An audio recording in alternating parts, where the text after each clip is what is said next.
Rediskani o'zida shunaqa mazali tuzlama tayyorlasa bo'ladimi? Albatta-da. Shunaqa rediskalarni mayda-mayda to'g'rab olasizlar yoki bo'lmasam ustidan yaxshilab chopqida shunaqa bog'lasanglar juda ham mazali va sochni bo'lib suvlar chiqib ezilib ketadi.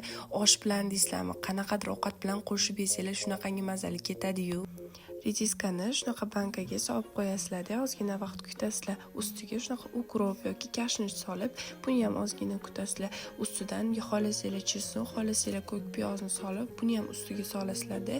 Ustidan 2 qoshiq tuz, 2 qoshiq uksus, 2 qoshiq suv, ustidan qalampirni maydalab, xohlasanglar ko'k qalampir, xohlasanglar qizil qalampir, suylarga qarab ko'proq, kamroq qilib solsanglar bo'ladi. Hamma pripravalarni aralashtirib olganimizdan keyin yaxshilab chayasizlar-da, bir-biriga anulari o'tib, bir-biridan suvlari chiqib ketishi kerak bo'ladi. Va 1 kun yoki 2 kun saqlasanglar, shunaqangi tuzlamalardan farqi yo'q, do'konlardagi bemalol yetadigan hamma sevib iste'mol qiluvchi tuzlamamiz tayyor bo'ladi. Buni albatta tayyorlab ko'ringlar. Yoqqan bo'lsa, fikrlaringizni izohlarda kutib qolaman. Like bosib, obuna bo'lib qo'yish esingizdan chiqmasin. Foydali bo'ladi degan umiddaman.